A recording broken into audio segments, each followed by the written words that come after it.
A fortnight ago, Viktor Orbán and his Fidesz party won enough seats in the Hungarian parliament to rewrite his country's constitution.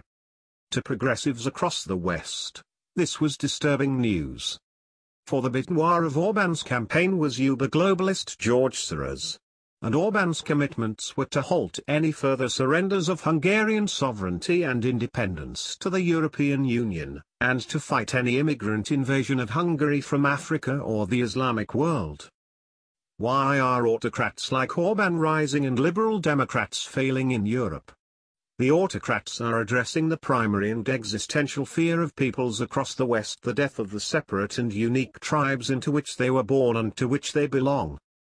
Modern liberals and progressives see nations as transitory here today, gone tomorrow. The autocrats, however, have plugged into the most powerful currents running in this new century, tribalism and nationalism. The democracy worshippers of the West cannot compete with the authoritarians in meeting the crisis of our time because they do not see what is happening to the West as a crisis. They see us as on a steady march into a brave new world, where democracy, diversity and equality will be everywhere celebrated. To understand the rise of Orbán, we need to start seeing Europe and ourselves as so many of these people see us. Hungary is 1,000 years old. Its people have a DNA all their own.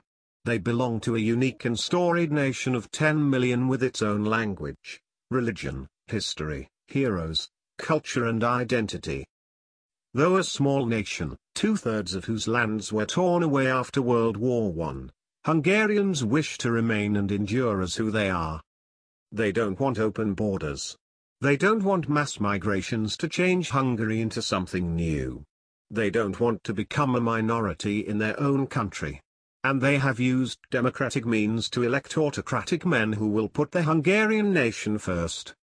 US elites may babble on about diversity, about how much better a country we will be in 2042 when white European Christians are just another minority and we have become a gorgeous mosaic of every race, tribe, creed and culture on earth.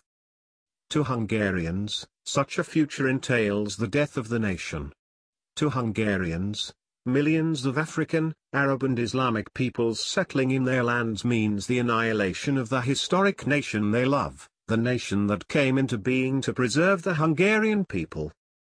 President Emmanuel Macron of France says the Hungarian and other European elections where autocrats are advancing are manifestations of national selfishness.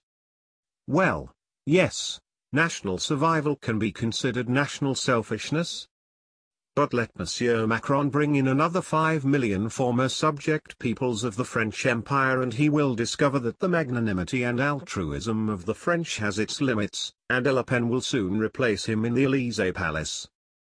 Consider what else the world's oldest democracy has lately had on offer to the indigenous peoples of Europe resisting an invasion of Third World settlers coming to occupy and repopulate their lands.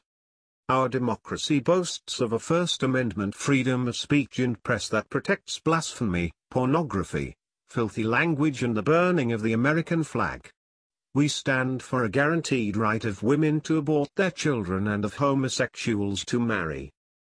We offer the world a freedom of religion that prohibits the teaching of our cradle faith and its moral code in our public schools.